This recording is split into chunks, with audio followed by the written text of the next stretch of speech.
আসসালামু আলাইকুম বন্ধুরা, সব কেমন আছেন? আশা করি যে যেখানে আছেন সবাই ভালো আছেন। আলহামদুলিল্লাহ আমরা সবাই ভালো আছি। তো আজকে আমি চিতল মাছের মুইঠা বানাবো। তো তার জন্য ফ্রেশভাবে বাজার থেকে নিয়ে চলে এসেছিলো। চিতল মাছটাকে আগে থেকে পরিষ্কার করে নিয়েছিল, ওর ভেতরের যে মাংসগুলো সেগুলো নিয়ে নিয়েছিল। তো এখানে আমি পেঁয়াজকে একটু থেতে করে নিয়েছিলাম। দুটো ছোটো মিডিয়াম সাইজের পেঁয়াজ ছিল, আর দুটো কাঁচা লঙ্কাকে হালকা করে থেতে করে নিয়েছিলাম।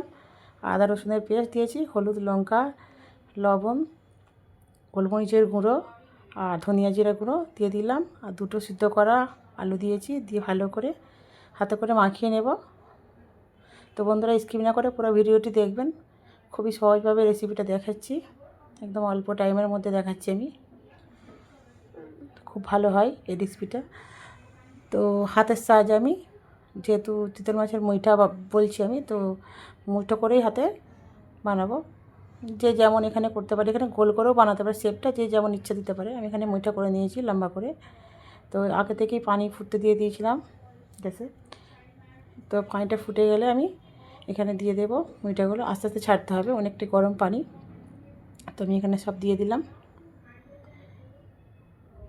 পানিটা ফুটে গেছে, তার সঙ্গে আমি মাছগুলো দিয়ে দিয়েছিলাম, সব সিদ্ধ হয়ে গেছে, আমি তুলে নিয়েছি।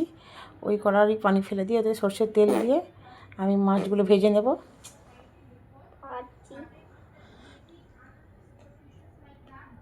এতটাই সফট হয়েছে বন্ধুরা, আমি বলে বোঝাতে পারবো না এখানে। তো এখানে আমি লবঙ্গ আর এলাচ দিয়ে ওই তেলেতেই আর তেজপাতা দিয়ে কাঁচা লঙ্কা কুচি, পেঁয়াজ কুচি দিয়ে দিলাম, আর আদা রসুনের পেস্ট দিয়ে দিলাম। এখানে কাঁচা লঙ্কা আপনারা পারলে দিতে পারেন, কিন্তু ঝাল আমি খুব দিতে চাই না এখানে।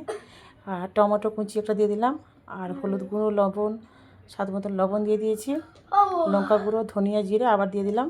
দিয়ে অল্প অল্প পানি দিয়ে ভালো করে কষানো করে নিয়েছি। তো পানি দিয়ে দিলাম। এখানে আমি যে মুইঠাটা পানি রেখেছিলাম, একটু ছুরির সাহায্যে মাঝখানটা একটু মানে ফুটিয়ে নিচ্ছিলাম, যাতে রান্নার সময় সবটাই ভেতরে প্রবেশ করে পানিটা। তো এখানে কাঁচা লঙ্কা কটা গোটা দিয়ে দিলাম আস্ত। তো সব দিয়ে দিলাম মুইঠাগুলো। ওপর থেকে অল্প চিনি আর গরম মশলা গুঁড়ো, আর এখানে অল্প গোলমরিচের গুঁড়ো দিয়ে দিলাম। তো রান্নাটা হয়ে গেছে, দেখতে পাচ্ছেন বন্ধুরা। খুবই দারুণ হয়। তো রুটি দিয়ে বা আর পরোটা দিয়ে বা ভাত দিয়ে খুবই ভালো লাগে।